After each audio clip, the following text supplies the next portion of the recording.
Good afternoon, good afternoon, good afternoon, a very good afternoon to all. Antima, Ajay, Antima, Ajay, Vinay, Rahul, Pawan, Anand, Gaurav, Rohit, Paul.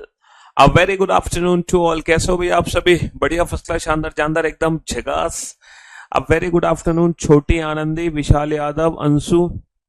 भाई छोटी आनंदी, जब मैं छोटा था तो एक कलर्स पे सीरियल आया करता था. राजस्थान का, शायद उसमें छोटी आनंदी थी. तो आप का नाम उसी सीरियल से इंस्पायर होके आपके घर वालों ने रखा है क्यों भाई? बबलू, धीरेन्द्र, रोहित, सुमन, अभिषेक, श्रेया, तान्या, मुरारी, नेहा, निखिल, आर्या, गौरव, धीरेन्द्र, पवन, राहुल, निधि, आलोक, श्याम, प्रभास, सुमन, अंकित, गौरव, पारुल, मयंक, धीरेन्द्र, सुमन, कुमारी, कृतिका, राहुल, दिव्या, नीतू, दीपिका, अंजलि, गौरव, सुमन, ज्योति.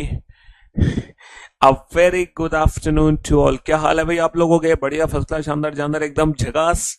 हाँ जी. तो भैया नवरात्र चल रहे हैं, नवरात्र चल रहे हैं, तो आप सभी, है ना, माता रानी का आशीर्वाद आप सबके ऊपर है. तो बेटा बढ़िया से पढ़ाई करो, मेहनत से पढ़ाई करो. अब दशहरा आने वाला है, तो दशहरा की छुट्टी होंगी कुछ, फिर दीपावली की भी छुट्टी होंगी. ये महीना वैसे छुट्टियों में ज्यादा चला जाता है. हाँ जी. मौजम हुसैन, कुंवारी, चंदन, ब्रिजेश, निखिल, प्रमोद, अभिषेक. तो जब ये छुट्टियां आप लोगों को मिलेंगी ना, तो इन छुट्टियों में आप लोग, है ना, दो काम जरूर करना. एक तो बैकअप लेना और एक रिवीजन करना. क्योंकि बैकअप और रिवीजन करने में ना, है ना, एफर्ट्स नहीं लगाने. जैसे अगर आप प्रैक्टिस करोगे तो थोड़े ना एफर्ट्स की जरूरत पड़ती है प्रैक्टिस के लिए, है ना. बट अगर हम बैकअप लेते हैं सिर्फ, और अगर हम रिवीजन करते हैं, अगर हम बैकअप लेते हैं और या फिर हम रिवीजन करते हैं, तो वहां पे हमें एफर्ट्स की जरूरत नहीं पड़ती है. समझ रहे हो? वहां पे हमें एफर्ट्स की जरूरत नहीं पड़ती है. रिवीजन तो बस चलते फिरते हम लोग कर ही देते हैं, है ना. रिवीजन हम लोग चलते फिरते कर देते हैं.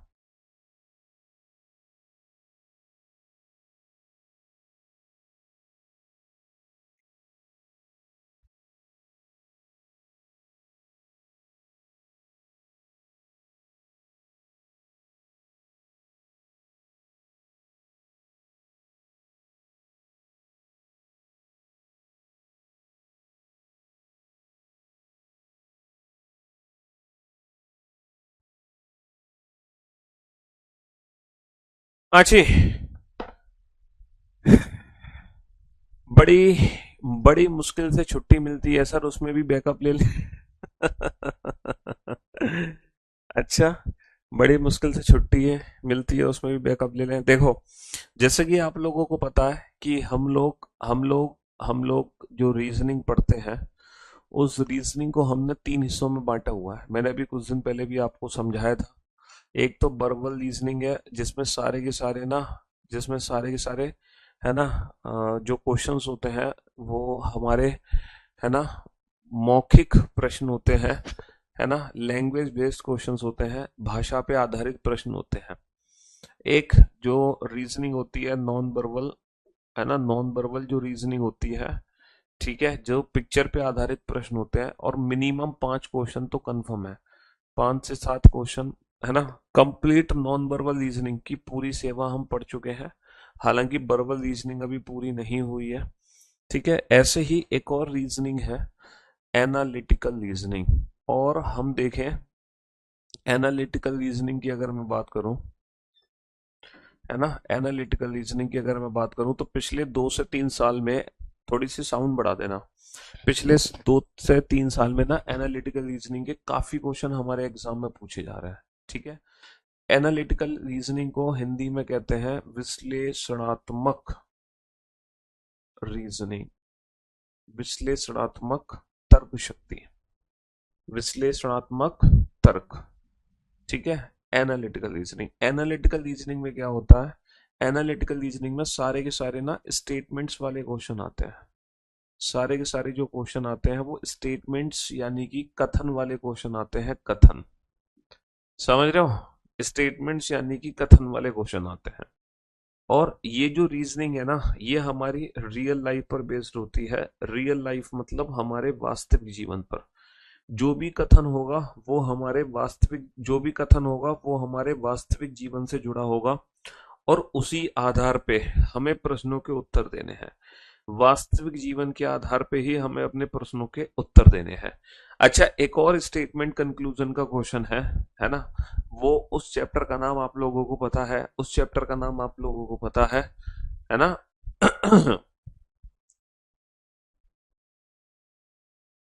सर, रेलवे की एग्जाम डेट आ गई, क्या आई है रेलवे की एग्जाम डेट? हाँ? पटना में आएंगे बेटा, जहां आएंगे बताएंगे। हैव सम पेशेंस, थोड़ा सा धैर्य बनाए रखें। वॉइस तेज एक बार चेक कर लेना, वॉइस क्या आ रही है। रेलवे की डेट और बता देना मुझे चेक करके। हाँ जी। तो स्टेटमेंट्स की अगर मैं बात करूं, अगर मैं कथन की बात करूं, तो ये जो स्टेटमेंट है ना, ये हमारे वास्तविक जीवन पर आधारित होते हैं। और जो भी हमें प्रश्नों के उत्तर देने हैं वो रियल लाइफ पर बेस्ड देने हैं, वास्तविक जीवन। कोई भी हाइपोथेटिकल सिचुएशन हमें नहीं बनानी है। जैसे एक टॉपिक होता है स्टेटमेंट एंड कंक्लूजन, सिलॉक्स का चैप्टर है सिलॉक्स। जो सिलॉक्स टॉपिक है ना, उसको हम वर्बल रीजनिंग के अंदर ही रखते हैं, सिलॉजिज्म को हम। हालांकि इसमें भी ना कथन और निष्कर्ष होते हैं। सिलॉक्स चैप्टर में भी ना कथन और निष्कर्ष होते हैं, लेकिन इस टॉपिक को हम एनालिटिकल रीजनिंग में इसलिए नहीं रखते, क्योंकि ये जो सिलोजिज्म चैप्टर है ना, इसको वर्बल रीजनिंग के ही अंदर रख देते हैं, क्योंकि इसमें जो कथन होते हैं वो हमारे काल्पनिक काल्पनिक काल्पनिक दुनिया पर आधारित होते हैं, काल्पनिक होते हैं। जो भी कथन होगा वो काल्पनिक होगा, इमेजिनरी होगा। जबकि एनालिटिकल रीजनिंग में जो कथन होगा, वो कथन जो होगा वो वास्तविक होगा, जो हमारे रियल लाइफ पर बेस्ड होगा, जो हमारे रियल लाइफ पर बेस्ड होगा, वास्तविक जीवन पर आधारित होगा। तो इसीलिए, और एनालिटिकल रीजनिंग भी नॉन वर्बल रीजनिंग की तरह छोटा है ना? जैसे नॉन वर्बल रीजनिंग में 10 चैप्टर थे छोटे छोटे, ऐसे ही एनालिटिकल रीजनिंग में भी 6-7 चैप्टर हैं छोटे छोटे। है ना? सही है साउंड? क्या है ये डेट? पहला है स्टेटमेंट अजम्पशन। एक बार बोर्ड पे लगा देना ये, इस पे लगा दोगे? एक बार लगाना। स्टेटमेंट अजम्पशंस है, स्टेटमेंट कंक्लूजन्स है, स्टेटमेंट कंक्लूजन्स या फिर इन्फ्रेंस जिसको हम बोल सकते हैं, इन्फ्रेंस। है ना? कॉज एंड स्टेटमेंट आर्गुमेंट है, स्टेटमेंट आर्गुमेंट। है ना? स्टेटमेंट आर्गुमेंट के बाद कॉज एंड इफेक्ट है, cause and effect. Cause and effect के बाद हमारे कोर्स ऑफ एक्शन है, course of course of action course of action course of action के बाद हमारा जो छठा चैप्टर इसमें आता है, हमारा जो छठा चैप्टर आता है वो आता है reason and assertion. Reason assertion के बाद हम डिसीजन मेकिंग भी लेते हैं इसमें, डिसीजन मेकिंग। है ना? तो ये 6-7 चैप्टर हैं। जो सारे के सारे चैप्टर, ये जो 6-7 चैप्टर हैं, ये सारे के सारे जो चैप्टर हैं वो हम एनालिटिकल रीजनिंग के अंदर लेते हैं, और ये बड़े बड़े टॉपिक नहीं है। है ना? मिनिमम 1 दिन का समय लगेगा एक चैप्टर के लिए, मैक्सिमम 2 दिन का समय लगेगा। जैसे कि नॉन वर्बल रीजनिंग में होता था मिनिमम 1 मैक्सिमम 2। तो 1 से 2 दिन में सारे सारे टॉपिक होते चले जाएंगे, तो कुल मिलाकर 10-12 दिनों में ये पूरा का पूरा एनालिटिकल रीजनिंग, है ना, पूरा का पूरा एनालिटिकल रीजनिंग। सर आप रिप्लाई नहीं करते हो, अब जम्मू भी आ जाइए with all teachers. Jammu Jammu में आया था बेटा 2 साल पहले, जब माता रानी वैष्णो देवी के दर्शन करने गया था मैं। तो हम जम्मू होते हुए गए थे, और एक दिन पूरा मैं जम्मू में रुका भी था। वहां पर भी स्टूडेंट्स आए थे, उन्होंने हमें जम्मू थोड़ा सा एक्सप्लोर कराया था। है ना? जम्मू में एक तो वहां पर गए थे हम, एक म्यूजियम है, कौन सा म्यूजियम था मुझे याद नहीं आ रहा, और एक महल था, वो क्या था, किला था। हाँ जी। धप धप है।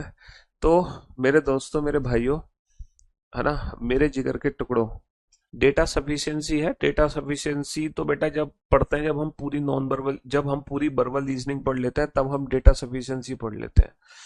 डेटा सफिशिएंसी, है ना, डेटा सफिशिएंसी भी आप इसके अंदर ले लो, लेकिन ये एनालिटिकल रीजनिंग का पार्ट नहीं है डेटा सफिशिएंसी। इसको तो तब पढ़ा जाता है जब हम वर्बल रीजनिंग को पूरा पढ़ लेते हैं, तब हम डेटा सफिशिएंसी के क्वेश्चन बनाते हैं। ठीक है? पटना आएंगे सेमिनार के लिए बाबू, सेमिनार के लिए। एनालिटिकल रीजनिंग बेटा 10 से 15 दिनों में खत्म होगी, लेकिन वर्बल रीजनिंग थोड़ी होती है।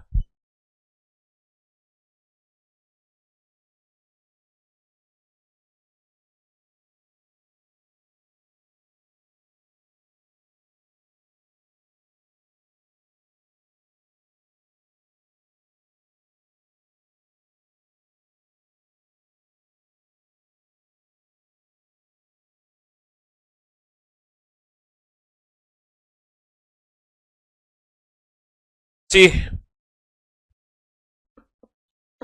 तो एनटीपीसी का एग्जाम कब होगा सर? सर आप छपरा आओ, कोलकाता कब आएंगे? हैं? इस चैप्टर के नोट्स बनाने हैं। इस चैप्टर में ना कुछ कुछ पॉइंट्स आपको लिखने हैं, बहुत ही शॉर्ट नोट्स, सिर्फ सिंगल सिंगल पेज के नोट्स बनेंगे। पूरी एनालिटिकल रीजनिंग में ना सिंगल सिंगल पेज के नोट्स बनेंगे, बस एक एक पेज का नोट्स, मतलब पूरा चैप्टर एक पेज में खत्म हो जाएगा। हाँ जी। वर्ल्ड बेस्ड प्रॉब्लम की बेटा मैंने पीडीएफ डाली हुई है प्रैक्टिस सेट में, आप वो पीडीएफ ले सकते हो। ये कब आई है, ये किस साइट से आपने डाउनलोड करी है? RRB exam calendar 2024। ये साइट पर आ रहा है। आरआरबी एएलपी का पेपर है, वैकेंसी है 18,799। नोटिफिकेशन रिलीज हुआ था बेटा 20 जनवरी को, और एग्जाम डेट इसकी आ चुकी है 25 से 29 नवंबर 2024। एक बार इसका ना वो भी डाउनलोड कर लो, आरआरबी एएलपी का क्या कहते हैं एग्जाम पैटर्न, है ना। आरपीएफ का पेपर है जिसमें 452 वैकेंसीज थी, इसका दिसंबर में एग्जाम होने वाला है, समझ रहे हो। अच्छा, इसका अभी पता नहीं है एग्जाम कब होगा। आरआरबी टेक्नीशियन का पेपर दिसंबर में होने जा रहा है। आरआरबी एनटीपीसी अभी आया नहीं है बेटा, एग्जाम डेट आई नहीं है ना। एनटीपीसी के फॉर्म तो भर चुके हैं, 12,000 लगभग वैकेंसी है हमारी, और नोटिफिकेशन आ चुका था सितंबर में, लेकिन जो एग्जाम डेट है अभी एनटीपीसी की नहीं आई है, समझ रहे हो। बाकी आरआरबी ग्रुप डी का भी एग्जाम डेट अभी नहीं आई है, और नोटिफिकेशन भी इसका नहीं आया है ना, इसका नोटिफिकेशन भी नहीं आया है। तो बेसिकली हमारे दो एग्जाम है, आरआरबी एएलपी, आरआरबी एनटीपीसी, और ये दो बड़े एग्जाम है ना। क्यों भाई? ये दो बड़े एग्जाम है, लगभग 19,000 वैकेंसीज यहाँ पर है, लगभग 12,000 वैकेंसीज हमारी यहाँ पर है। हाँ। हाँ जी। तो इनका जो एग्जाम है बेटा, कब कब एग्जाम है? एनटीपीसी के अभी एग्जाम डेट आई नहीं है, कब होगा? ठीक है, ये तो अभी थोड़ा सा 2025 में आके होगा, ये एग्जाम जो होगा वो 2025 में होगा, ये अभी नहीं होगा, ये 2025 में होगा। ठीक है, सितंबर में आया ना, तो सितंबर का आप ये मानो कि अक्टूबर नवंबर दिसंबर जनवरी फरवरी मार्च अप्रैल, मतलब अप्रैल के बाद ही ये एग्जाम होगा आपका। ठीक है। हाँ जी। और ये एग्जाम आपका नवंबर में होने जा रहा है, आरआरबी एएलपी और एनटीपीसी दोनों का एग्जाम पैटर्न डाउनलोड कर लो। हाँ जी। तो मैं आप लोगों को क्या बता रहा था, मैं आप लोगों को ये बताना चाह रहा था कि, क्या बताना चाह रहा था, हाँ, तो एनालिटिकल रीजनिंग में है ना, व्हाट इज आरआरबी? अरे रेलवे रिक्रूटमेंट बोर्ड भैया, तुम्हें आरआरबी नहीं पता? आरआरबी क्या है? रेलवे के एग्जाम्स कराता है RRB, railway recruitment board. RRB JE, हाँ जेई का भी पेपर है बेटा, आरआरबी जेई का पेपर है। जेई का पेपर है, 8,000 वैकेंसीज है, और ये पेपर दिसंबर में है आरआरबी जेई का। तो रेलवे के काफी सारे एग्जाम है बेटा नवंबर दिसंबर में, नवंबर दिसंबर में काफी सारे एग्जाम है रेलवे के, नवंबर दिसंबर दिसंबर दिसंबर, है ना। और ये डेट अभी आई नहीं है, ये बाद में होंगे, ये भी 2025 में होंगे, है ना, ये भी 2025 में होंगे, ये भी 2025 में होगा। बाकी जो एग्जाम है वो अभी होंगे। ठीक है। हाँ जी। तो एनालिटिकल रीजनिंग की हम शुरुआत करते हैं। तो एनालिटिकल रीजनिंग में सबसे पहला जो चैप्टर हम शुरू करने जा रहे हैं, है ना, सबसे पहला टॉपिक जो शुरू करने जा रहे हैं, उसका नाम रहेगा भैया, उसका नाम रहेगा statement and assumption. Statement and assumptions. Statement and, statement and assumptions, ठीक है। स्टेटमेंट एंड अजम्पशंस, इसको हिंदी में क्या कहेंगे बताओ जरा, स्टेटमेंट एंड अजम्पशंस। भैया इसकी हिंदी बड़ी प्यारी सी हिंदी बनेगी स्टेटमेंट एंड अजम्पशंस की, कथन और, अरे ये क्या है?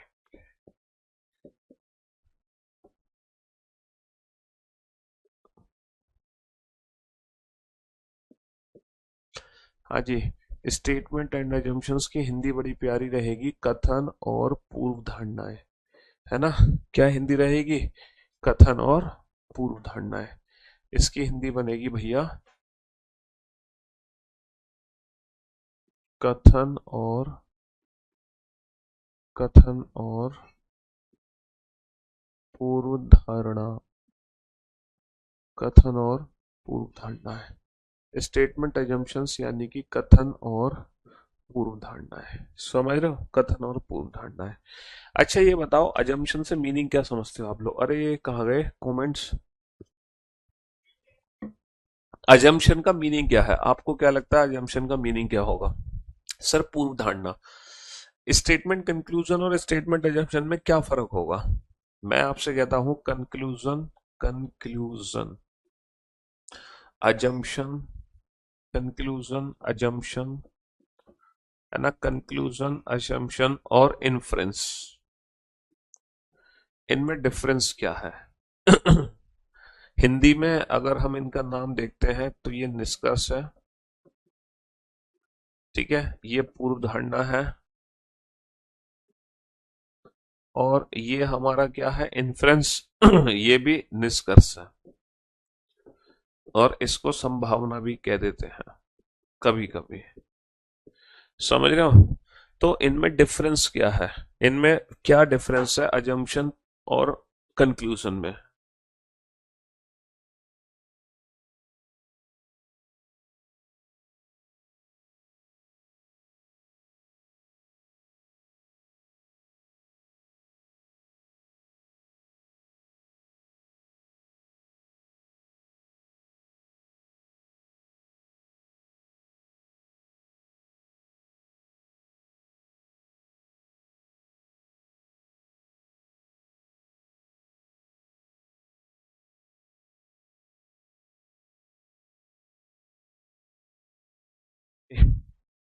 तो मेरे भैया क्या अंतर है इनमें, है ना, इनमें डिफरेंस क्या है ये बताओ, जल्दी से बताओ। निष्कर्ष, पूर्व धारणा और निष्कर्ष और अनुमान, अनुमान में क्या अंतर है? यहां पर ना अनुमान लिख देते हैं, अनुमान। इनमें क्या फर्क है, इन तीनों में क्या फर्क है? देखो, अगर मैं बात करता हूं ना निष्कर्ष की तो ये डेफिनेटली ट्रू है, ये डेफिनेटली ट्रू है, डेफिनेटली ट्रू, ये डेफिनेट रिजल्ट है। ये जो है ना, ये जो रिजल्ट है ना हमारा, ये डेफिनेट ट्रू रिजल्ट है। ये जो रिजल्ट है ये हमारा डेफिनेट है ना, ये हमारा क्या है, ये रिजल्ट है डेफिनेट।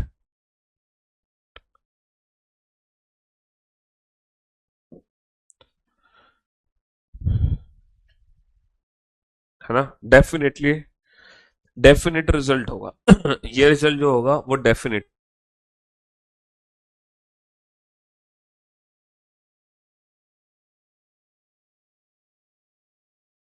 बारिश कहाँ हो रही है भाई? बारिश कहाँ हो रही है?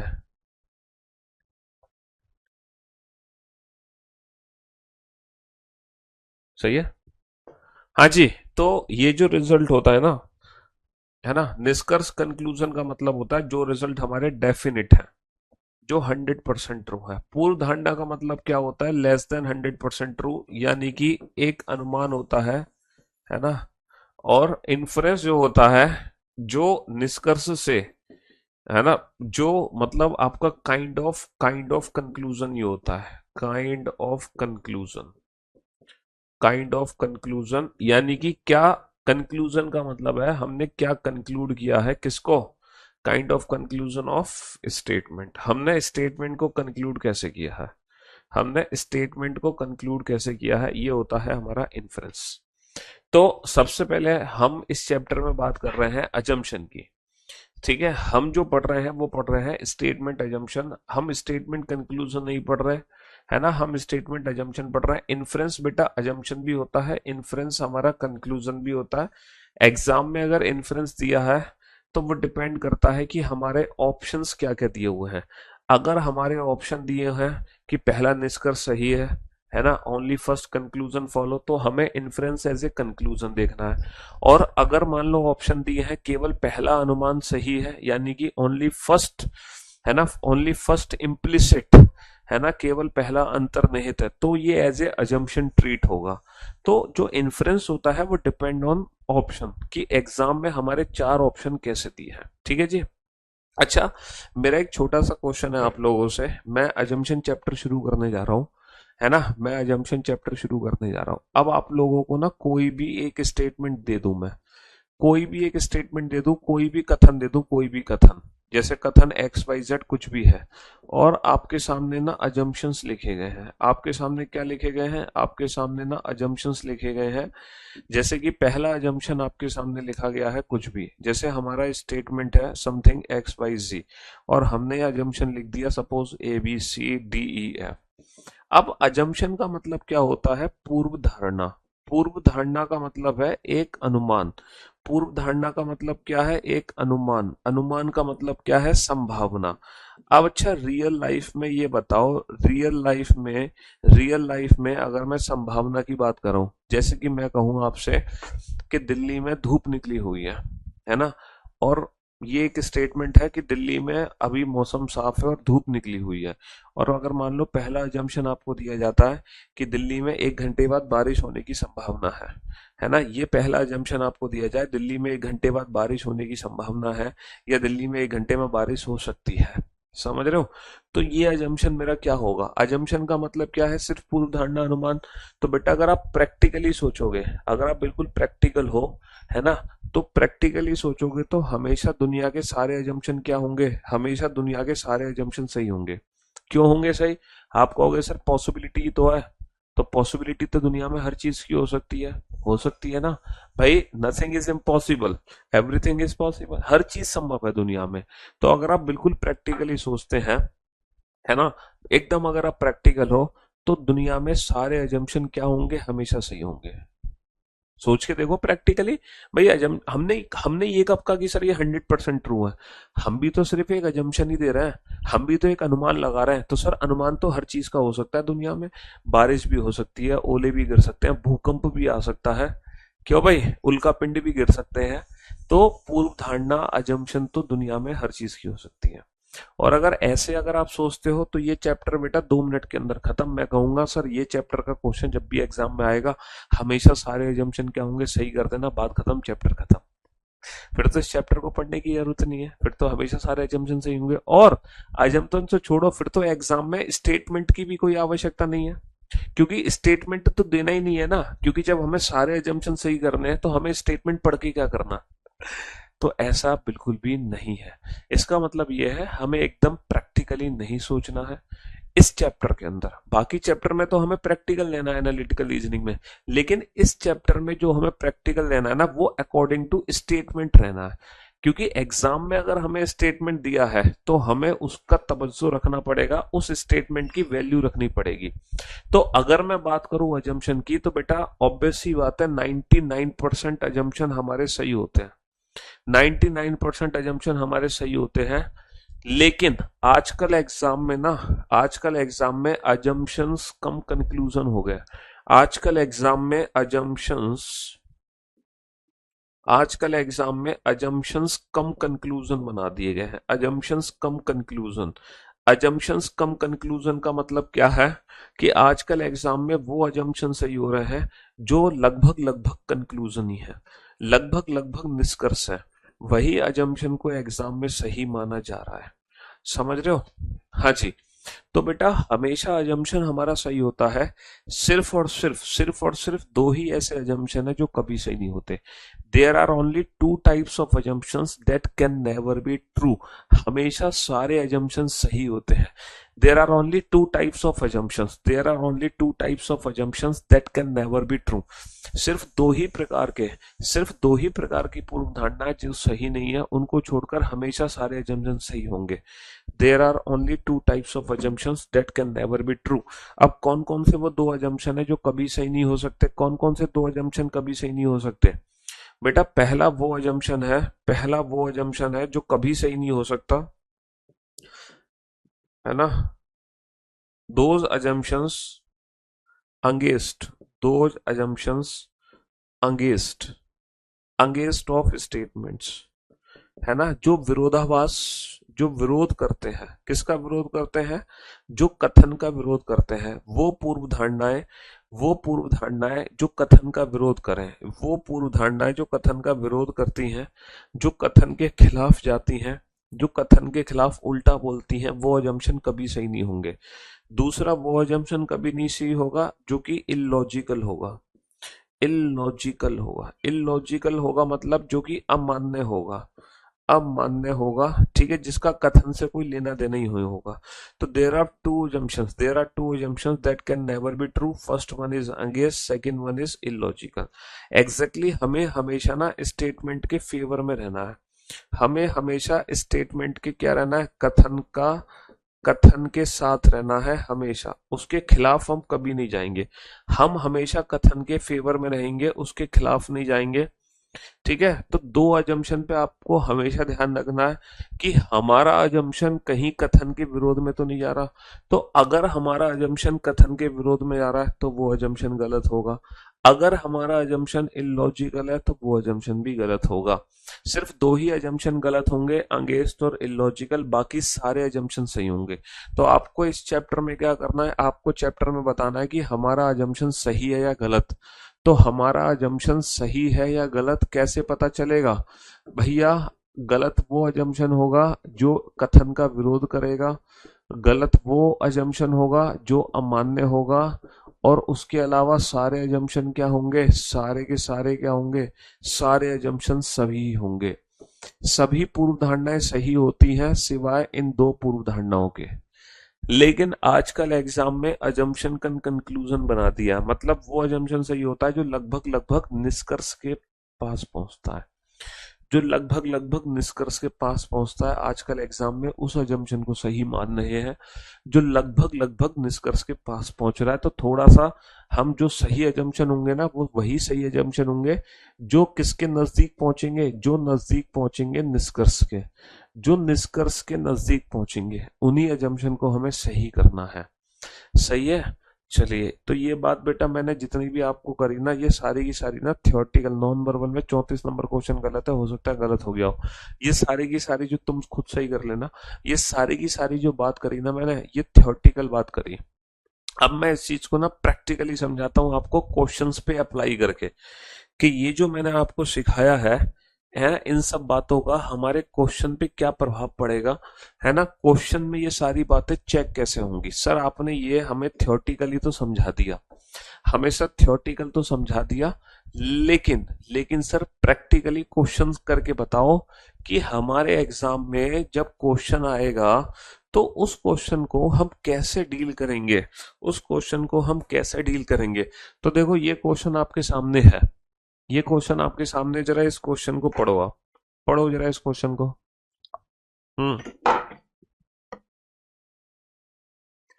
पढ़ो इस क्वेश्चन को बेटा। पूरे एनालिटिकल रीजनिंग से, है ना, पूरे एनालिटिकल रीजनिंग की अगर मैं बात करूं, जैसे नॉन वर्बल के तो बेटा 5 से 7 क्वेश्चन कंफर्म है जो आने ही आने हैं। और पूरी अगर एनालिटिकल रीजनिंग की बात करूं तो भैया 0 to 5 क्वेश्चन हो सकता है, एक भी क्वेश्चन ना आए, हो सकता है 5 क्वेश्चन आ जाए एग्जाम में। ये 5 से 7 क्वेश्चन, ये 0 to 5 क्वेश्चन, समझ रहे हो, ये हमारे हो गए 0 to 5 क्वेश्चन, 0 to 5 क्वेश्चन। हाँ जी। चलिए, तो क्वेश्चन आपके सामने है, एक कार सड़क से हट गई और एक पेड़ से जाके टकरा गई, है ना। सड़क अच्छी नहीं थी, सड़क अच्छी नहीं थी, चालक काफी कुशल था, वह पिछले 15 सालों से कार चला रहा था, है ना। Driver was experience enough, he had driven the car for last 15 years. The driver was efficient enough, he had driven the car for last 15 years. समझ रहे हो, द एक्सीडेंट अगर ड्यू टू ड्राइवर। अच्छा, पहला जो अजम्पशन है, अगर हम प्रैक्टिकली सोचे तो यहाँ पे दिए गए सारे अजम्पशन सही हैं, लेकिन पहला अजम्पशन है कि जो कथन, जो एक्सीडेंट है वो ड्राइवर की वजह से हुआ है। देखो प्रैक्टिकली तो भैया एक्सीडेंट ड्राइवर ही करेगा, और कौन करेगा भाई? प्रैक्टिकली, प्रैक्टिकली अगर मैं बात करूं, है ना, प्रैक्टिकली अगर हम बात करें,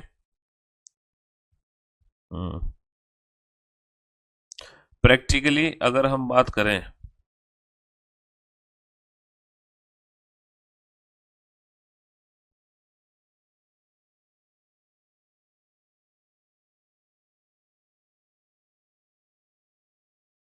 तो ऑब्वियस सी बात है, सर एक्सीडेंट तो ड्राइवर से ही होगा और किससे होगा? रीजनिंग बुक पे ऑफर बेटा चल रहा है, बुक स्केप पे ऑफर कंटिन्यू, आप बुक स्केप से परचेस कर सकते हैं। बुक स्केप पर बुक स्केप की लिंक मेरे है ना यूट्यूब चैनल पे जब जाओगे तो वहां पे आपको वीडियो के डिस्क्रिप्शन में दिखेंगे। हाँ, द एक्सीडेंट अगर ड्यू टू ड्राइवर, भैया एक्सीडेंट तो ड्राइवर ही करेगा और कौन करेगा, ड्राइवर नहीं करेगा तो। लेकिन बेटा कथन में बोला है कि जो ड्राइवर है, ड्राइवर वॉज एक्सपीरियंस्ड अनफ, तो हम बेटा किसका विरोध कर रहे हैं? हम कथन का विरोध कर रहे हैं, है ना। हम किसका विरोध कर रहे हैं? कथन का। हम कथन का विरोध कर रहे हैं और वो अजम्पशन कभी सही नहीं होंगे जो कथन का विरोध करेंगे। हमें कथन के अगेंस्ट कभी नहीं जाना, विरोधाभास वाली स्थिति हमें पैदा नहीं करनी है। जो भी पूर्व धारणा बेटा, जो भी पूर्व धारणा दुर्घटना चालक के कारण हुई है, जो दुर्घटना चालक के कारण हुई है, ये बात बेटा कथन का विरोध कर रही है, ये विरोधाभास स्थिति पैदा कर रही है। और जब विरोधाभास स्थिति पैदा कर रही है तो ये जो अजम्पशन है सही नहीं होगा। कार में यांत्रिक खराबी थी, there was a mechanical fault. तो देखो पहला अजम्पशन सही नहीं होगा, ऑप्शन ए हटा दो। पहला अजम्पशन सही नहीं होगा, ऑप्शन सी हटा दो। अच्छा, the accident happen due to the bad road, है ना। दुर्घटना जो है ना, दुर्घटना जो है सड़क के खराब होने के कारण घटी है। मैंने आप लोगों से क्या बोला? लगभग निष्कर्ष होना चाहिए सड़क हमारी खराब थी, दुर्घटना सड़क के खराब होने के कारण घटी है। तो तीसरा जो अजम्पशन है वो बिल्कुल सही है। तीसरा अजम्पशन हमारा बिल्कुल सही है। और there was a mechanical fault in the car, car में यांत्रिक खराबी थी। अच्छा ये बताओ, यहाँ पे मैकेनिकल फॉल्ट कहीं भी जिक्र है? सर यहाँ पे मैकेनिकल फॉल्ट कार की कंडीशन को लेके कोई जिक्र नहीं है कि हमारी कार खराब है या कार सही है। हमारी जो कार है वो खराब है या सही है, कार की जो कंडीशन है ना, कार की कंडीशन क्या है, वो कंडीशन क्वेश्चन में एक्सप्लेन नहीं करी गई। तो मुझे एक बात बताओ, अगर मैं आपसे कहता हूं कि कार में यांत्रिक खराबी थी, अगर मैं आपसे कहता हूं कि कार में यांत्रिक खराबी थी, तो मैकेनिकल फॉल्ट होने से एक्सीडेंट जो हुआ है उसके चांसेस कितने हैं? अगर हमारी गाड़ी खराब हो गई, अगर हमारी गाड़ी के ब्रेक फेल है, तो एक्सीडेंट होने की चांस कितने हैं? सर अगर मान लो गाड़ी के ब्रेक फेल हो गए तो एक्सीडेंट होने के चांस पूरे हैं। तो ये अजम्पशन क्या होगा भैया? गाड़ी अगर खराब है तो एक्सीडेंट चांस होने के पूरे हैं, पूरे एक्सीडेंट चांस होने के चांस है। तो हमारा आंसर होगा केवल सेकंड और third implicit, only second and third implicit. लेकिन मैं आप लोगों को एक चीज बताना चाहूंगा कि कार की कंडीशन का जिक्र स्टेटमेंट में नहीं है। तो ये जो अजम्पशन है ना, ये जो दूसरा अजम्पशन है, ये इनडायरेक्ट अजम्पशन है। ये इनडायरेक्ट अजम्पशन है कि हमने अपने मन से माना है कि गाड़ी खराब है, और ये इनडायरेक्ट अजम्पशन है। तो अभी तक मैं आपको बेटा हर बैचेस में इस अजम्पशन को ना सही कराता था। अभी तक मैं हर बैचेस में, पिछली साल तक हर बैचेस में ये अजम्पशन ना सही कराया जाता था। लेकिन क्योंकि अब एग्जाम का जो पैटर्न है वो थोड़ा सा चेंज हो गया है। अब एग्जाम के पैटर्न में थोड़ा सा बदलाव हुआ है, और अब जो अजम्पशन है वो वही अजम्पशन सही हो रहा है जो डायरेक्ट अजम्पशन हो। क्योंकि ये इनडायरेक्ट अजम्पशन है, इसीलिए अब एग्जाम में इस अजम्पशन को सही नहीं माना जा रहा है। अब इस जो क्वेश्चन का आंसर होगा वो होगा ओनली थर्ड इम्प्लिसिट। अब जो इस क्वेश्चन का आंसर होगा वो होगा only third implicit, only third implicit. केवल तीसरी पूर्व धारणा अंतर्निहित है। अब नए एग्जाम पैटर्न के हिसाब से हमें वही पूर्व धारणा को सही मानना है जिसका जिक्र कथन में हुआ हो। क्योंकि कार की कंडीशन का जिक्र कथन में नहीं हुआ था, तो वो जो पूर्व धारणा थी वो इनडायरेक्ट थी, वो एक अनुमान था हमारा। ठीक है, अब लेकिन ऐसे अनुमानों को गलत माना जा रहा है। अब वही अनुमान को सही मानना है एग्जाम में जो डायरेक्टली स्टेटमेंट से रिलेटेड है ना। तो मैं खुद चेंज कर रहा हूं, पहले मैंने ये पढ़ाया था कि only second and third implicit, लेकिन अब जो हम नए तरीके से पढ़ा रहे हैं उसमें सिर्फ तीसरा ही जो पूर्व धारणा है उसी को सही माना जाएगा, है ना। हाँ जी, तो अब के हिसाब से ये बात, तो इन दिए गए चारों में से कौन सा ऑप्शन सही होगा अब के हिसाब से? कि ना तो पहला और ना ही दूसरा अंतर्निहित है, इसका मतलब तीसरा अंतर्निहित है, इसका मतलब तीसरा अंतर्निहित है। समझ गए मैं आपको क्या समझाने की कोशिश कर रहा हूं, है ना? हाँ जी, है ना? लेकिन बेटा, लेकिन कथन के फेवर में हमेशा रहना है। पहले भी हम कथन के फेवर में रहते थे, अभी भी हम कथन के फेवर में रहेंगे। हमें कथन का साथ देना है, स्टेटमेंट के फेवर में रहना है हमें, पहले भी और अब भी। बेटा, सरकार ने देश के सभी सूखा प्रभावित क्षेत्रों के अतिरिक्त काम के बदले अनाज कार्यक्रम की हाल ही में घोषणा करी है। सरकार ने क्या बोला है? जहां जहां सूखा पड़ गया है, जहां जहां सूखा पड़ा है, जहां जहां सूखा पड़ा है, देखो शुरुआत में आपको ऐसे लगेगा सर हमें कुछ भी समझ नहीं आ रहा, लेकिन आप लोग थोड़ा पेशेंस रखेंगे 5 क्वेश्चन तक। अगले 5 क्वेश्चन तक आप लोग कुछ नहीं बोलेंगे, अगले 5 क्वेश्चन आप लोगों के क्या होंगे? गलत होंगे। तो बेटा उनको गलत होने देना, चुपचाप से गलत होने देना। छठे क्वेश्चन से आपको चीजें समझ आने लगेंगी धीरे धीरे। छठे क्वेश्चन से आपको चीजें अपने आप समझ आने लगेंगी। अगले 5 क्वेश्चन तक, है ना? पहला क्वेश्चन आपका गलत हुआ, हो जाने दो, कोई बात नहीं। दूसरा हुआ, वो भी हो जाने दो। तीसरा हुआ, वो भी हो जाने दो। चौथा हुआ, वो भी हो जाने दो। पांचवा भी हो जाने देना। छठे क्वेश्चन से अपने आप आपको धीरे धीरे चीजें समझ आने लगेंगी। ठीक है? हाँ जी। अब वही अजम्पशन सही करना है जो डायरेक्टली स्टेटमेंट से रिलेटेड है और स्टेटमेंट के फेवर में है। हमें कथन का विरोध नहीं करना, अमान्य नहीं होना। सरकार ने देश के सभी सूखा प्रभावित क्षेत्रों के अतिरिक्त काम के बदले अनाज कार्यक्रम की हाल ही में घोषणा की है। The government has adequate fund to run this programme. इन कार्यक्रम को चलाने के लिए सरकार के पास पर्याप्त निधि है। देखो अगर मैं बात करूं, देखो अगर मैं अभी की बात करूं तो अभी के हिसाब से आंसर कुछ अलग है। पहले मैंने जो इस क्वेश्चन का आंसर बताया था वो कुछ अलग था। पहले जो मैंने इस क्वेश्चन का आंसर बताया था तो पहला अजम्पशन सही है, क्योंकि भैया सरकार के पास पर्याप्त धन है तभी तो ये सब प्रोग्राम चलाए जा सकते हैं। अगर सरकार के पास पर्याप्त धन नहीं होगा तो इन प्रोग्राम्स को आप कैसे चलाओगे? तो जो पहली पूर्व धारणा है वो कथन के फेवर में ही है। भैया जब पर्याप्त धन है, इन कार्यक्रम को चलाने के लिए सरकार के पास पर्याप्त धन है, सीधी सी बात है, पर्याप्त धन है तभी तो ये प्रोग्राम चलाया जा रहा है। Affected people may be able to get at least 1 meal in a day due to this programme. ये कह रहे हैं जो प्रभावित लोग हैं कम से कम उन लोगों को एक समय का खाना जरूर मिलेगा, है ना? तो पहले के हिसाब से इस क्वेश्चन का जो आंसर था वो था ऑप्शन सी। लेकिन अगर मैं अब की बात करूं, अब हम इस क्वेश्चन का आंसर क्या देंगे? अब हम इस क्वेश्चन का आंसर क्या देंगे? ये जो पहला अजम्पशन है ना, ये इनडायरेक्ट अजम्पशन है, क्योंकि फंड्स का कोई जिक्र हो नहीं रहा है कथन में। हम अपने मन से मान रहे हैं कि सरकार के पास पर्याप्त धन है इन प्रोग्राम्स को चलाने के लिए। तो अब के हिसाब से, अब के हिसाब से जो आंसर होगा इसका वो होगा ऑप्शन बी। अब हम कौन सा ऑप्शन चूज करेंगे? केवल दूसरा कथन, केवल दूसरी पूर्व धारणा अंतर्निहित है, केवल दूसरी पूर्व धारणा अंतर्निहित है। पहले हम चूज करेंगे ऑप्शन सी, अब हम चूज करेंगे ऑप्शन बी। ठीक है?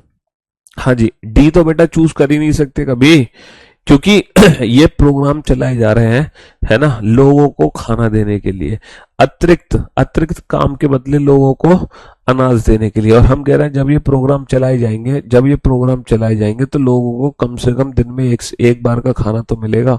तो जो हम अनुमान निकाल रहे हैं ये कथन के अनुसार एक अनुमान निकाल रहे हैं।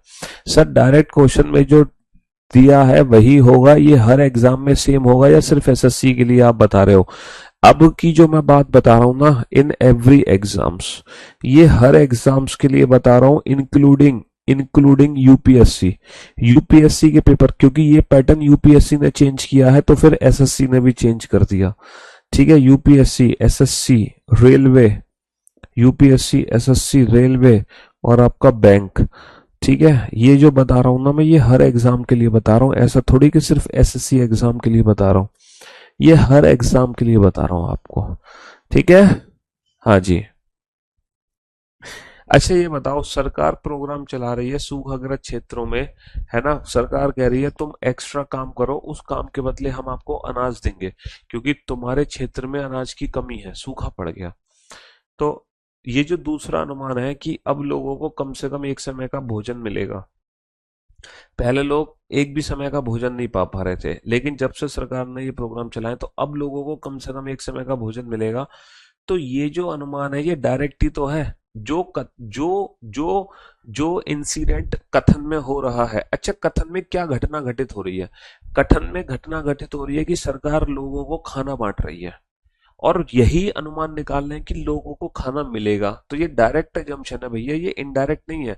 इनडायरेक्ट एजम्पशन तो पहला वाला था कि सरकार के पास पर्याप्त धन है, धन की जानकारी नहीं दी गई, लेकिन खाने की तो जानकारी दी गई है कि खाना सरकार बांट रही है और हम कह रहे हैं खाना मिलेगा। तो ये डायरेक्ट एजम्पशन है।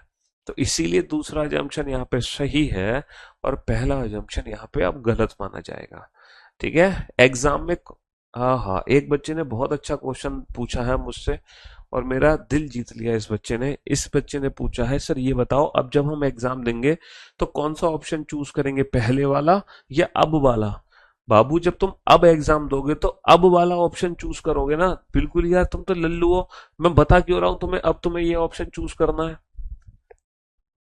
हे भगवान, क्या क्वेश्चन पूछा है तुमने, वाह, दिल गार्डन गार्डन हो गया कि हमें क्या करना है, ऑप्शन बी या सी। जब मैं बता रहा हूं कि पहले हम ये ऑप्शन चूज करते थे, लेकिन पहले करते थे यानी कि अब नहीं करेंगे। अब हम किस ऑप्शन को चूज करेंगे, अब हम इस ऑप्शन को चूज करेंगे। सुन ही नहीं रहे हो मेरी बात।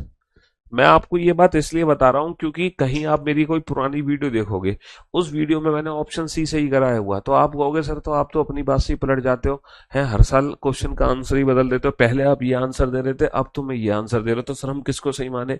इसलिए मैंने बता दिया कि एग्जाम पैटर्न के अकॉर्डिंग पहले ये आंसर होते थे इन क्वेश्चन के, बट अब थोड़ा सा चेंज किया है, यूपीएससी में भी हुआ है, एसएससी में भी हुआ है, उसके अकॉर्डिंग अब हमारा आंसर होगा ये। ठीक है जी।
शांति से इस क्वेश्चन को पढ़ो, बिल्कुल धैर्य से पढ़ो, तसल्ली से, और सोचो इनमें से कौन सी धारणा सही होगी।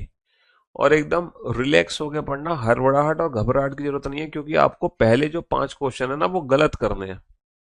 सही नहीं करना है बेटा, पहले 5 क्वेश्चन समझ रहे हो, वो गलत ही होंगे तुम्हारे पहले 5 क्वेश्चन। तो इसीलिए पहले 5 क्वेश्चन तक आपको बिल्कुल भी शर्मिंदा नहीं होना है। गलत हो रहे हैं तो बस ये मानो कि आपकी सोच बिल्कुल सही जा रही है। समझ रहे हो।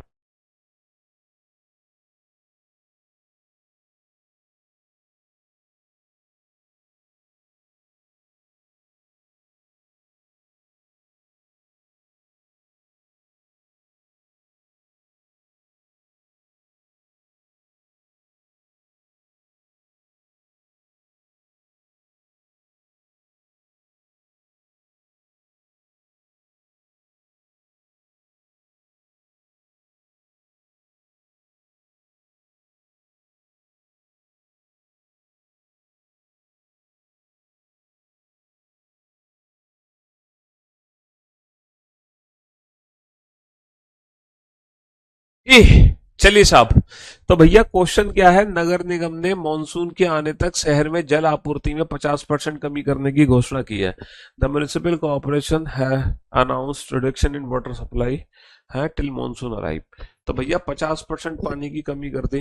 किसने कर दी, म्युनिसिपल कॉर्पोरेशन है नगर निगम में। पहले तुम्हारे घर बेटा सुबह पानी आता था, शाम को आता था, अब सिर्फ आता है सुबह सुबह पानी, शाम को पानी नहीं आता है ना।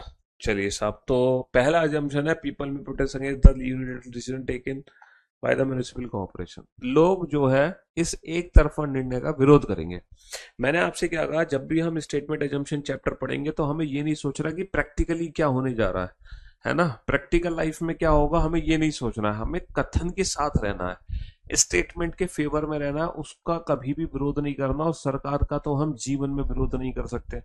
और पहले ही एजम्पशन में लिखा हुआ है कि हमें सरकार का विरोध करना है ना भाई, ऑब्वियस सी बात है, गुस्सा सभी को आएगा, नो डाउट, कि पानी कटेगा तो गुस्सा आएगा, बिना बताए पानी काट लिया।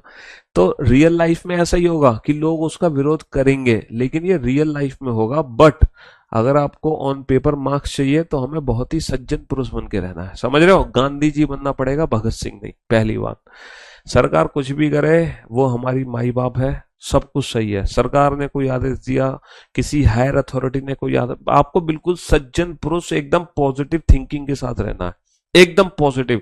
ये जो एनालिटिकल रीजनिंग है ना, ये इसलिए पढ़ाया जाता है कि आपकी जो सोच है वो सकारात्मक रूप से बदल जाए, मतलब जहां कुछ नहीं है वहां भी आपको सब कुछ दिखने लग जाए, और आप जीवन में हमेशा सेटिस्फाई रहे, कभी भी आपको कोई मानसिक रूप से तकलीफ ना हो, है ना, बिल्कुल किसी भी आदमी से, किसी भी सोसाइटी से, किसी भी तरह से।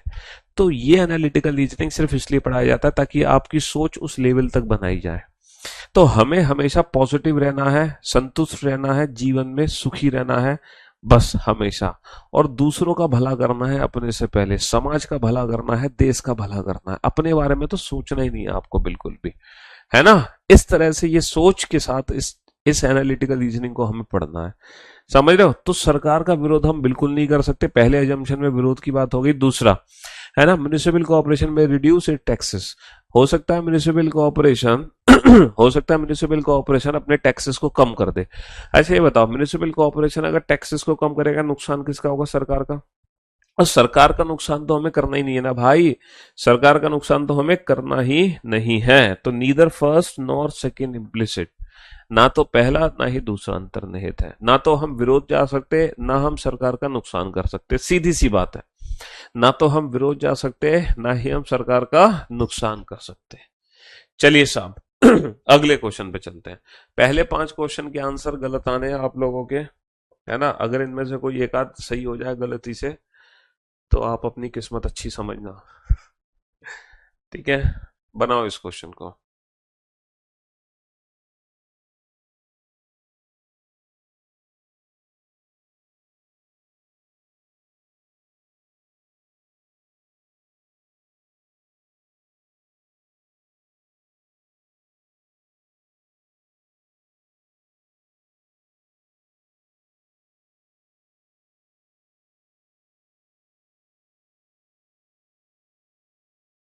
बेटा बुक के सारे आंसर नहीं बदलेंगे, बुक में सिर्फ पहले 2 या 3 क्वेश्चन के आंसर ही बदलेंगे, बाकी आंसर सेम है। पहले 2 क्वेश्चन के आंसर में ही बदला हुआ है, बाकी सारे आंसर सेम है बेटा, बाकी सारे आंसर सेम है, बुक के पहले 2 आंसर ही बदलेंगे।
दुनिया के सारे जो पिता होते हैं वो मेल होते हैं, ऑल फादर आर मेल, और all male are human being.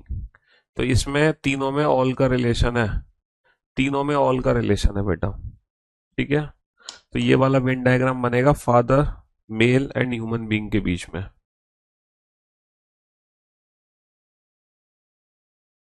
राज्य गर्मी की भीषण लहर से गुजर रहा है, इसे देखते हुए सरकार ने तत्काल प्रभाव से अगले पखवाड़े, पखवाड़े का मतलब समझते हो तुम? पखवाड़ा किसको बोलते हैं? हाँ, क्यों भाई, पखवाड़ा किसको बोलते हैं? इंग्लिश में इसको क्या कहते हैं पखवाड़े को? हाँ जी, पखवाड़े को कहते हैं इंग्लिश में fort night. Fort night basically 2 weeks या 14 डेज के लिए यूज करते हैं हम। 2 वीक्स और 14 डेज के लिए यूज करते हैं पखवाड़ा। ठीक है, इसको हिंदी इंग्लिश में फोर्ट नाइट बोल देते हैं, फोर्ट नाइट। ठीक है, तो गवर्नमेंट ने क्या किया भैया, गर्मी बहुत तेज पड़ रही है, भयंकर लू चल रही है ना, जैसे राजस्थान में लू चलती है गर्मियों के महीनों में, जिसके चलते गवर्नमेंट ने सारे स्कूल कॉलेज अपना बंद कर दिए, साहब बंद कर दिए। तो पहला जंक्शन क्या है, हो सकता है गर्मी की लहर एक पखवाड़े से ज्यादा ना चले, हो सकता है भैया गर्मी की जो लहर है वो है ना 15 दिन के बाद ना चले, 15 दिन में 2 वीक्स, हाँ 15 डेज भी इसको कह सकते हो आप, कहीं कहीं 15 डेज भी यूज कर लेते हैं इसको, फोर्टनाइट को 15 डेज के रूप में भी यूज कर लेते हैं। हाँ जी, तो हो सकता है 15 दिनों के बाद गर्मी हमारी खत्म हो जाए। अच्छा ये बताओ, गवर्नमेंट ने 15 दिनों के लिए ही छुट्टी क्यों करी स्कूल कॉलेज की? गवर्नमेंट ये भी तो बोल सकती थी कि 3 दिन बाद स्कूल कॉलेज खोल दो सारे, वो ये भी तो बोल सकती थी कि एक हफ्ते में स्कूल कॉलेज खोल दो, या वो ये बोल सकती कि अनिश्चित काल तक के लिए बंद कर दो स्कूल कॉलेज, जब गर्मी खत्म होगी तो हम अगली सूचना तब जारी करेंगे। बट गवर्नमेंट ने एक टाइम दिया 2 वीक्स का। भैया मेट्रोलॉजिकल डिपार्टमेंट में उन्होंने जानकारी हासिल की होगी, वहां से उन्हें जानकारी मिली होगी कि कम से कम 2 हफ्ते तो गर्मी चलेगी है, उसके बाद शायद कम होगी, है ना। तो ये जानकारी सरकार के पास जरूर आई होगी, तो हम कह रहे हैं 2 हफ्ते के बाद गर्मी नहीं होगी, तो ऑब्वियस सी बात है हम स्टेटमेंट के फेवर में है, और ये डायरेक्ट अजम्पशन हो गया, समझियो, इनडायरेक्ट कुछ भी नहीं है, डायरेक्टली स्टेटमेंट से निकाला गया, बिल्कुल सही। दूसरा, the parents of the student may not allow there what student school even after 4 time. हो सकता है बच्चों के माता पिता अपने बच्चों को 15 दिनों के बाद भी कॉलेज ना भेजे। ठीक है, वो तो कहेंगे माता पिता नहीं नहीं, हालांकि ऐसे माता पिता होते हैं कि आजकल तो ऐसे बच्चे नहीं होते हैं, स्कूल कॉलेज खुलते तो माता पिता सबसे जल्दी भेजते हैं, भाग यहाँ से, बहुत नाक में दम किया हुआ घर में, तो ऐसा। ठीक है, पहली बात तो ऐसे पेरेंट्स ही नहीं होंगे इस बार। दूसरी बात यह है कि अगर हम बच्चों को स्कूल कॉलेज ना भेजें तो हम स्टेटमेंट के कहाँ जा रहे हैं, 15 दिनों के बाद हमें बच्चों को स्कूल कॉलेज बुलाना है, और हम कह रहे हैं कि वो 15 दिनों के बाद भी नहीं पहुंचेंगे, तो हम जा रहे हैं भैया स्टेटमेंट के अगेंस्ट, और हम स्टेटमेंट के अगेंस्ट नहीं जा सकते, हम स्टेटमेंट के अगेंस्ट नहीं जा सकते। तो इसीलिए इस क्वेश्चन का आंसर क्या होगा, ओनली फर्स्ट इम्प्लिसिट, हम स्टेटमेंट के अगेंस्ट नहीं जा सकते। ये विरोधाभास की, है ना, विरोधाभास की स्थिति उत्पन्न कर रहा है, ये जो कथन था ये विरोधाभास की स्थिति उत्पन्न कर रहा था। ठीक है, हाँ जी, चलिए साहब बनाइए इस क्वेश्चन को फटाफट से। तो ये थे अगले 5 क्वेश्चन जिनके आंसर आप लोगों के गलत आने थे, और अब मैं आपको बता दूं, इन 5 में से अगर किसी भी बच्चे का एक क्वेश्चन ठीक हो गया, किसी का भी एक, तो आप बच्चे परफेक्ट हो, परफेक्ट। और इन 5 में से किसी भी बच्चे ने एक से ज्यादा क्वेश्चन सही किए हैं, 2, 3, 4 या 5, तो बेटा आप सुपर्ब कैटेगरी में आते हो, सुपर्ब। अगर कोई भी एक क्वेश्चन आपने सॉल्व कर लिया था 5 में से, कोई भी एक, देन यू आर परफेक्ट, आप में किसी भी प्रकार की कोई कमी नहीं है। लेकिन एक से ज्यादा सॉल्व किया तो सुपर्ब कैटेगरी, एकदम सुपर्ब। सर अब मजा आ गया, अब आया समझ में सर, वाओ सर, मैं अब समझ पा रहा हूं, गजब सर। रेल की पटरियों को पार करने की कोशिश कर रहे कई लोगों को रेलवे पुलिस ने पकड़ लिया और छोड़ने से पहले उन पर जुर्माना लगाया। भैया चालान काटा, हो सकता है भविष्य में लोग रेल की पटरियां पार ना करें, तो ये बात स्टेटमेंट के फेवर में या अगेंस्ट? अगर आप प्रैक्टिकली सोचोगे तो ये तो गलत है, लोग तो अभी भी पार करेंगे, लेकिन ये बात स्टेटमेंट के फेवर में है। हो सकता है लोग पटरियां पार करते रहें और भारी जुर्माना देते रहें, प्रैक्टिकली तो ऐसा ही होगा, लेकिन ये बात स्टेटमेंट के अगेंस्ट है। तो इस क्वेश्चन का आंसर क्या होगा, ओनली फर्स्ट इम्प्लिसिट्स। अब बताओ कि आप लोग परफेक्ट कैटेगरी में हो या आप लोग सुपर्ब कैटेगरी में हो, और मैं उम्मीद करता हूं 5 में से खाता तो आपने जरूर खोला होगा अगर आपने मेरे शब्दों को ध्यान से सुना है तो। अगर आपने मेरे शब्दों को ध्यान से सुना है तो आपका खाता तो खुल ही गया होगा। तो आज के लिए सिर्फ यही 5 क्वेश्चन काफी है। अब मुलाकात करेंगे आपसे हम कल, और कल इस चैप्टर की अच्छे से प्रैक्टिस करेंगे। और जिन बच्चों को थोड़ा सा कंफ्यूजन था वो आज का लेक्चर दोबारा से देख लें, है ना। जी हाँ, तो आप लोग खामखा अपने आप पर डाउट कर रहे थे। जब ये चैप्टर शुरू हुआ था तो आपने अपने ऊपर डाउट करना शुरू कर दिया था कि सर शायद ये चैप्टर मैं समझ नहीं पाऊंगा। लेकिन अब परफेक्ट कैटेगरी में पहुंचकर आपको मजा आ रहा है कि नहीं आ रहा? अब लग रहा होगा, अब एक कॉन्फिडेंस आ रहा होगा, सर हाँ अब तो मैं कर दूंगा इस चैप्टर को सॉल्व, अब कोई दिक्कत नहीं है। तो इसीलिए कहते हैं थोड़ा सा ना पेशेंस रखा करो, इतना हड़बड़ाया मत करो, पहले चीजों को सुना करो फिर समझा करो, है ना। क्योंकि हम हर चीज को ना कई बार रिपीट कर करके समझाते हैं, और एक तरीके से नहीं 10 तरीके से समझाते हैं। चलिए sir, love you guys, love you all, जय माता दी, लेट्स